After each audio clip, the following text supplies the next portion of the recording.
You the news unfiltered Monday through Friday, 7 to 9 a.m. Eastern. My name is Dr. Ashaki Noni Nichols, and I will be your host. And we now have Judge Joe Brown joining us here this morning. But I wanted to talk a little bit about Title VIII.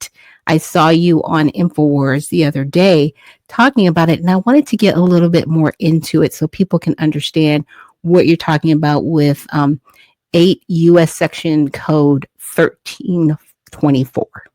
You're talking about Title 8, Section 1324 of the United States Codes, specifically criminal codes, to aid, abet, advise, counsel, procure, give comfort, assistance, attempt to shelter, attempt to aid in avoiding apprehension, detention, deportation of illegal aliens. It is a felony. And when you are attempting to set up a sanctuary city, you are providing transport, interfering with ICE officers, you're committing a felony. When you are in agreement with others to do so, it becomes a conspiracy, which ramps up the punishment. I have actually defended people, though it's been years ago, charged with such crimes. So I'm looking at governors, I'm looking at senators, congressmen, I'm looking at mayors, police chiefs, sheriffs, and such like, state officials who are patently guilty, according to their own mission statements and what they're attempting to do, of serious felonies on the federal level. And I don't understand why they haven't been prosecuted, but then I do, because there's been the tolerance over the last administration to bring people in. And what happens when you bring them in, the president of the United States has the authority to declare them to be fugitives from persecution, to grant them asylum. And if you're granted asylum, you don't have to apply for citizenship. You don't have to take instruction and pass test.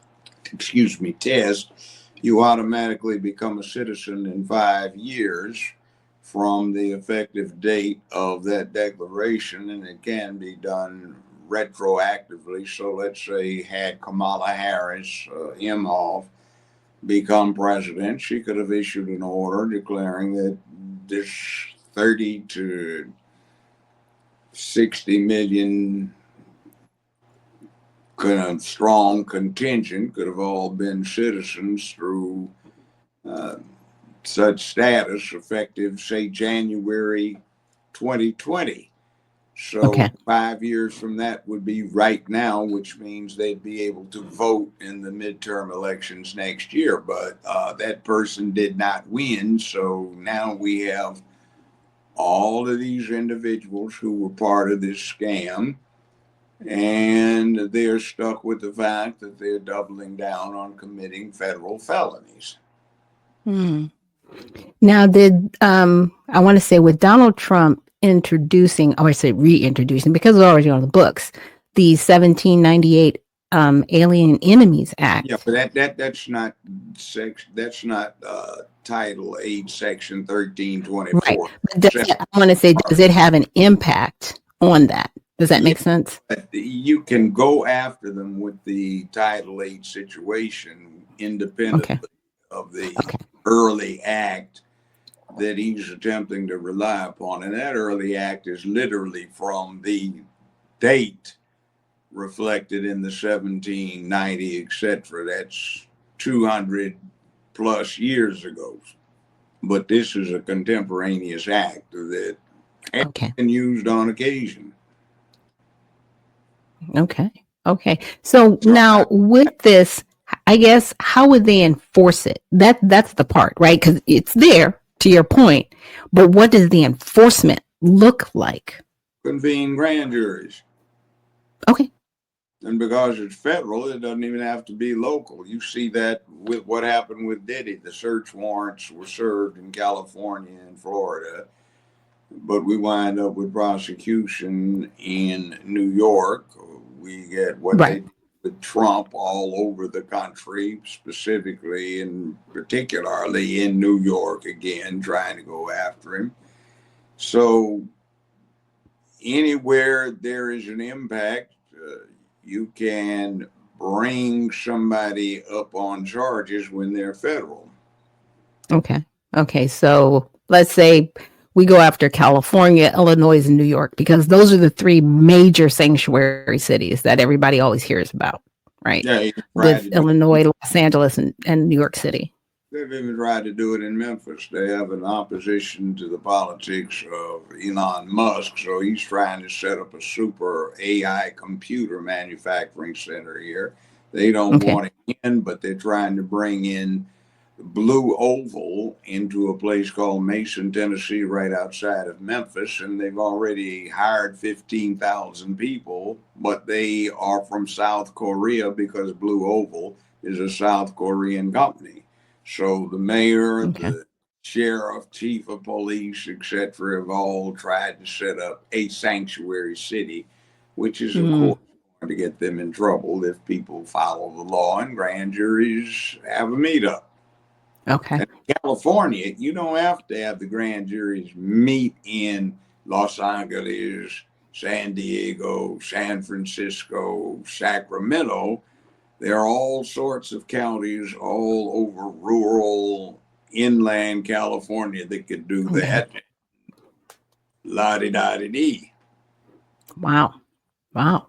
I mean, it's encouraging, but at the same time, I'm like, okay, who has the brass ones to actually get this done? That's my question. Because I'm like, okay, DOJ, do your job. If this is on the DOJ, right? I guess that's my question. Like, whose purview does this actually fall under to Yeah, get it done? U.S. attorney. Okay. And there are quite a few of them.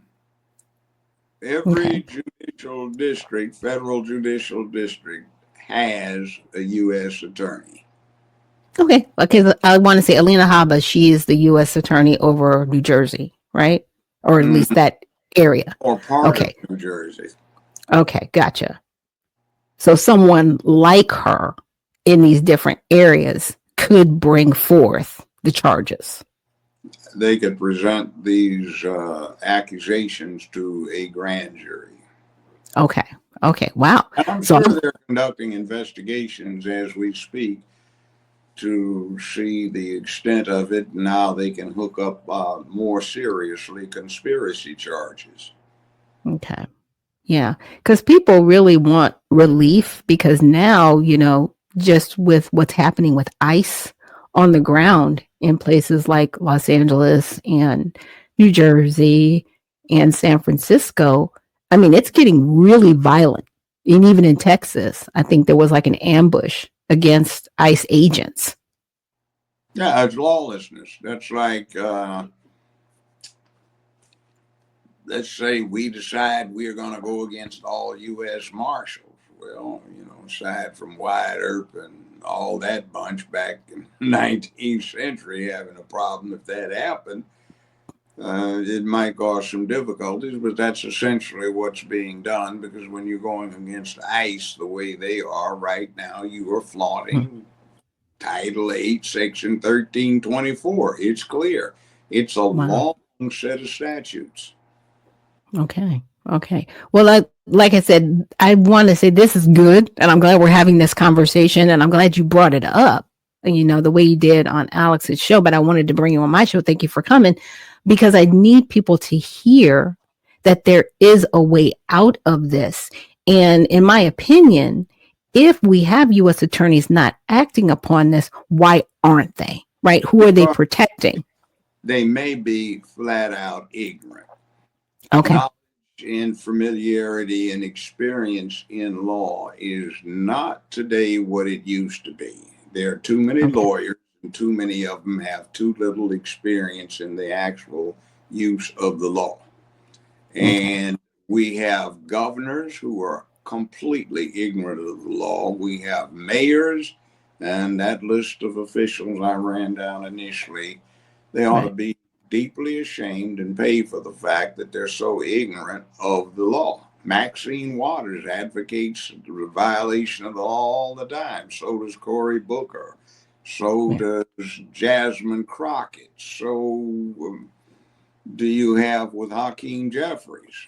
You get the whole 9 yards worth of the Democratic Party pantheon doing it. And I'm astonished at their ignorance. Yeah.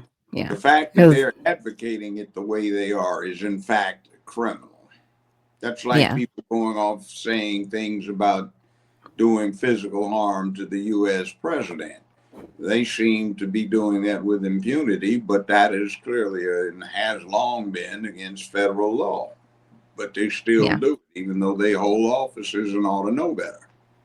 Yeah, it's very interesting to me because I'm like, okay, because they always cry free speech. And I'm like, no, there's a difference between free speech and incitement. You're inciting violence and you know what you're doing. And then you want to crawl under free speech and say, no, no, no, I'm just using my freedom. Like, stop that. You know Yeah, you're but wrong. But go ahead and continue with what you were saying. well, essentially that's it. The law is being clearly broken. It's not brand new law, it's old law. It's not ancient like the one Trump cites, but it's on the books and it has been Okay. used with vigor from time to time.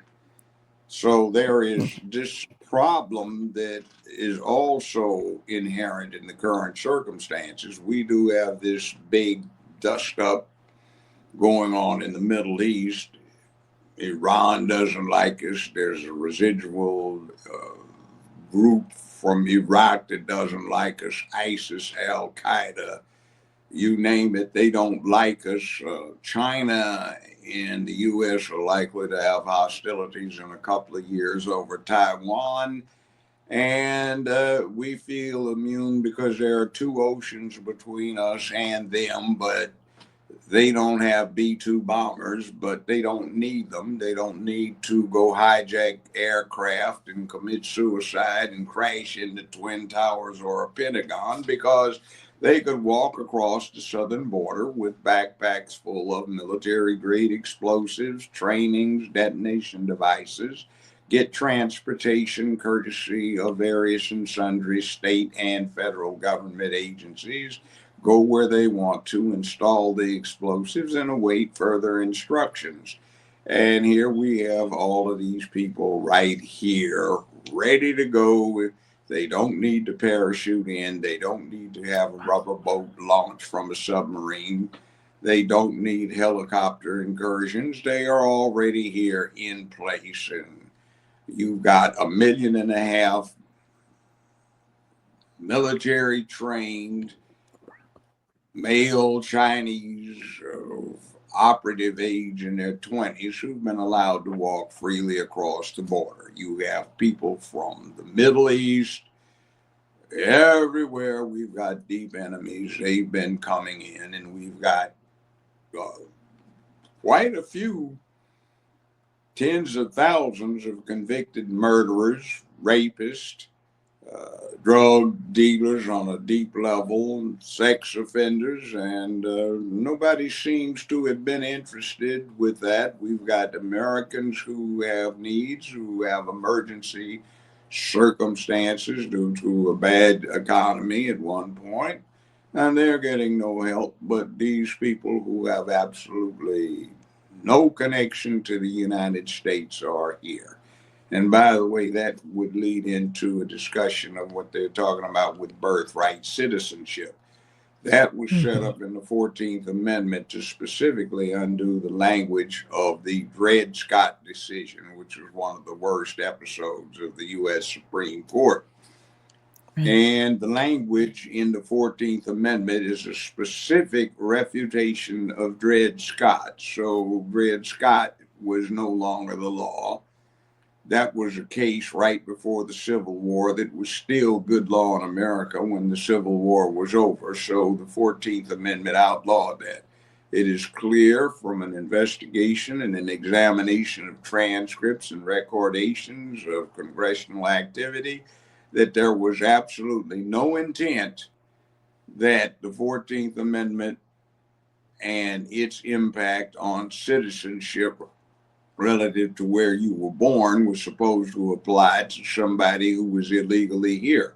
In Right. criminal law, it would be called the fruit of the poisonous tree. In other words, you planted a poisonous tree. In other words, you snuck across the border and you're not even supposed to be here.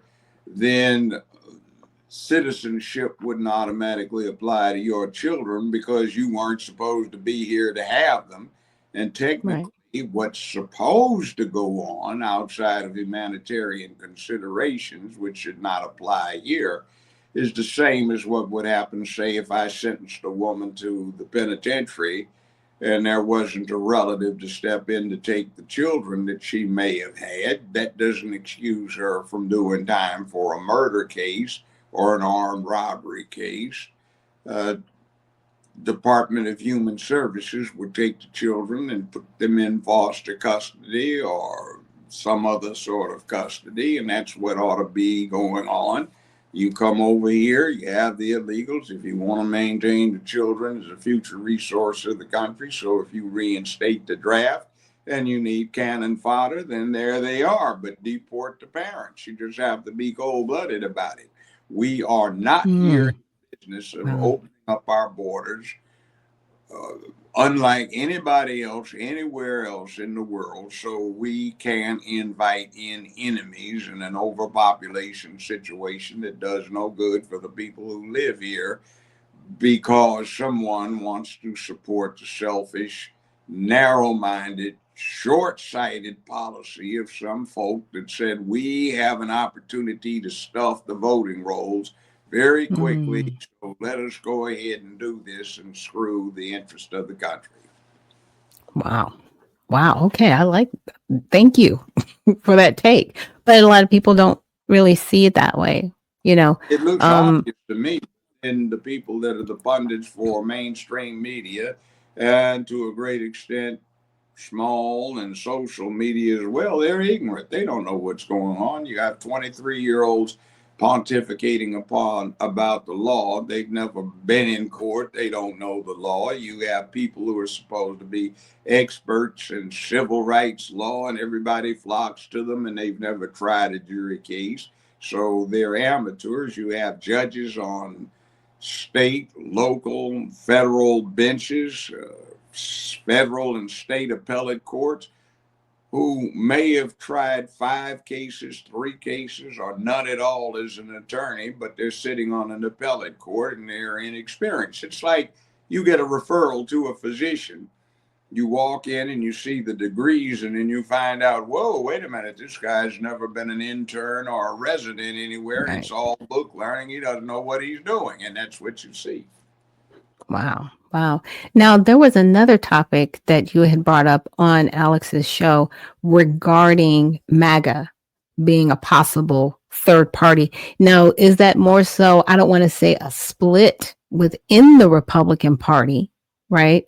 But more so just a change in how they go about their politics within It the could be Republican actual Party? Is that the shift? it could be an actual change and you have an alternative, which is a healthy thing. Parties shuffle around. We started off with Whigs and Tories, the English parties. They quickly went belly up. The very beginning of the 19th century, the Democratic Party was chartered to protect and expand slavery. By the late 1840s, the Democratic Party was the only organized political party in the United States. And in 1851, the Republican Party got chartered with one of its purposes being specifically the eradication and ending of slavery, abolition. And we have had parties come and go briefly, but the problem is funding an organization on a wide scale. But here you have Republicans who are supporting MAGA through their support of the personality of Donald Trump, who stands in their minds for manhood versus those who want to have the boys in sports bras and panties uh, Right. compete against the girls and invade women's restrooms and stuff like that. You have the makings of a third party to offer some alternatives to the people. The Republican Party used to be the party of black people in America. And up until about 1960, if you found a black American, you found a Republican. So that had a lot to do with the Democratic candidate at the time, John F. Kennedy, calling up Sheriff Bubba Scott, let's say a Democrat sheriff who was jacking up the civil rights demonstrators and specifically lusting to get a hold of Martin Luther King. And the Democratic candidate saying, hey, boys, this is your Democratic presidential candidate. I know I'm from Boston, but you guys want to get back in power. Let's get this dark guy a little bit better treatment. And Nixon didn't know anything about it. And I did a report on that for social studies. I think I was in the 9th grade when it happened. Okay. Wow. So remember that. But up until that point, black folk were Republicans. So we get switches, and we have a thing where the Republican Party still has a tie-in with a bad episode where they were into law and order and sort of stepped on the Bill of Rights. Now they've discovered what it's like to have the Bill of Rights snatched out from under them, and it's not pretty. So they have become pro-Bill of Rights, but they still have that taint that MAGA does not. And the Democratic Party has stamped on the Bill of Rights hard, not for law and order, but to oppress and impose their rainbow cult on everybody. And that's their business to follow it. But we are not supposed to have an official cult, religion, or philosophy in the United States that can be imposed, but they're trying to put that rainbow thing in everywhere. That's their business. Get your freak on in your bedroom, but I mean, you can't cram it down everybody else's throat, which they're trying to literally do as a pun. But anyway, it is what it is. Yeah, because I mean, I definitely saw that with Warnock when he got elected, because I live here in Georgia, and I actually asked him a question. There was a bill. It didn't go as far as to the floor, but it was something that was introduced. And I want to say it was Senate Bill 973. I have to double check that. But basically, it was saying within the bill that even if you saw something, you would have to believe it if it wasn't true. That means, like, if you saw a man and you knew that man was not a woman, you would still have to go along with the belief that that person had, right? Or you're wrong. Now, in Colorado, they recently just passed a bill in that state, making it basically a crime to misgender someone or to dead name them. Yeah, they've done this in Colorado, and I was like, what? That's what I'm talking about. That's a total violation of everyone's First Amendment rights to instruct you and make it criminal for you not to accept a position. In other words, everybody's got free speech, free thoughts, and but you're not supposed to have that. This is the official policy, so you have to go along with it. You can't put a cross, crescent, Hebrew star, symbol of Buddha, symbol of Confucianism, Zen, Taoism. You can't have six-armed Shiva anywhere in a government building, but you can put the rainbow all up and down the things, and you can impose that nihilistic self-hate where people don't like what they are and want to be something else, and they want to make everybody else not just accept it, but embrace it. In other words, to express any difference or disagreement with it, which is fundamental to American First Amendment rights, then you become criminalized, and that kicks in this new thing that's called lawfare, which is using the criminal processes to impose a point of view or to penalize non-approved thought. That sounds like something out of Nazi Germany or fascist Italy.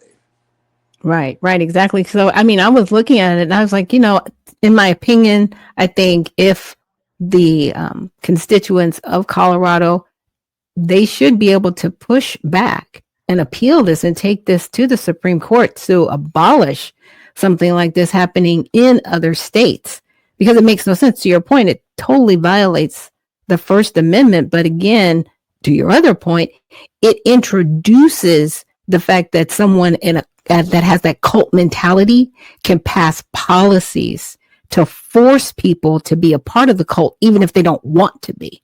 And that's Yeah. dangerous. And see, here's the other thing, too. You take your child from infancy, still in diapers, on up to Sunday school, or you take them to mosque, or you take them to temple, you take them to synagogue, and by the time they're 6, 7 years old, 8 years old, they're devout believers of whatever religion you try to inculcate them with.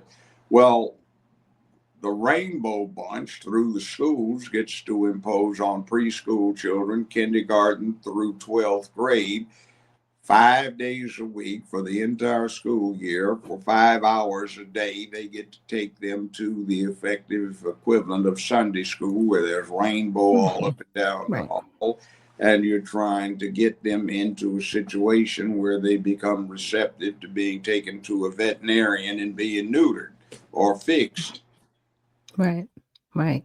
And it's crazy because, again, to your point, it's like, okay, you're not going to allow Christianity in the schools, which, okay, I'm like, all right, I get it.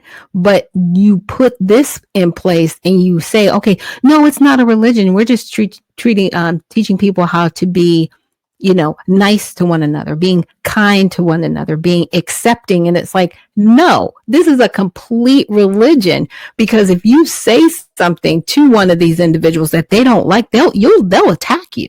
Well, They will attack you. it's not just really a philosophical thing. It's a full-blown religion. Yes. Because there are a lot of gay people that don't go for what this rainbow cult is about. So It's not just exclusively homosexual in origin or basis, though that seems to be a catechism that is used to initiate people. It is a religion. And to give a parallel, think of Buddhism. Buddhism is an ancient and honorable religion, but where is the God? There's none required. You can have one or not. The same thing with the rainbow. It does not require a Godhead, but it is a system of philosophy, which is essentially nihilistic because it's built on hate, not self-love. In other words, now I'm not black and I'm proud. It would be I'm black and I want to be something else, play Michael Jackson and get your face lasered so all of your melanin cells are destroyed, and get your hair replaced with threaded in Polynesian hair, get massive surgery to get a new chin, cheekbones, and have so many nose surgeries that it gets necrotic and you have to have it amputated and wear prostheses and all of the so on and so forth. That's what it is. In other words, you hate yourself, so you want to be something else other than what you are. And it's based on sex, which I think is absolutely ridiculous the way they're dealing with it, because it's like, why don't we have a comparable thing where we have a new system of philosophy based on doggy style or reverse cowgirl on top? You see how absurd that sounds? We have to have a pride day in those who like to do reverse cowgirl on top. That would sound absolutely absurd, but a form of mutually assisted masturbation, because it's not really sex, because it has absolutely no connection with procreation. Can't procreate, right? It's a thing that all of a sudden has been elevated to the status of all of the classical religions, and unlike them, they can be practiced in schools, public schools. It can be imposed in government on local, state, and federal levels the way it was going. Something's wrong with that. Most 95% of Americans don't think that way, though a goodly percentage go along with it because they're trying to go along to get along, and they think the majority goes with that, and it doesn't. That's just propaganda from the mainstream media and from certain politicos and, shall we say, erotic adventurers who like to get into that and try to bamboozle the rest of the public that has had a 50-year-long diet of the glorification of dysfunction through its entertainment and communications media. Very true. Very true. Well, thank you so much for joining us here this morning. I'll let you have last words. In other words, we can be a great place. Black, white, brown, red, yellow. We all came out of Mother Africa. Some of us went to Europe and got real white. Some of us went to Asia, got yellow. Some came to America, got red. Some came back around, got brown. But we're all there. So we're going to have a unique situation where we need to cooperate, but we need to honor everybody else's particular origins or mixtures. And it's all about working hard and dealing with the fact that the world's not fair, the situation that we can overcome when we confront adversity, glory in the accomplishment of defeating adversity and coming out on top. It's an opportunity to be a hero or a shero, so we can do it and quit talking about what you can't do and start focusing on what you can do, which is damn near anything you put your mind to. And by the way, there's nobody oppressing your children sitting on the other side of the kitchen table. Sit yourself down in there and start doing homework with your kids so they get of the habit. So when they get a chance to walk across the stage, it's to get a full-fledged diploma, not a certificate of attendance, and they actually learn something. And quit being lazy. Get out from in front of the TV set or from looking at your media screen, being entertained, and start enlightening yourself. We can do it. Thank you so much for that. And thank you so much for joining us here on Unfiltered Vision News this morning, Judge. I appreciate you. Thank you, dear. I appreciate it. And have a great day. Okay. You too. Okay, guys, thank you so much for joining us here this morning on Unfiltered Vision News. And yeah, the judge said it best. We got to get off the couch, and not just get off the couch, but start really engaging with one another. Social media, to Barack Obama's point, is a tool, and it is a tool to be used, but it can also be abusive if not used properly. So it is up to us to actually, use self-control, use the brains that God has given us, and do better. And we can. As we like to say in my church, do good. So with that, we will see you guys tomorrow morning. And remember, stay well, stay focused, and stay unfiltered. We'll see you guys.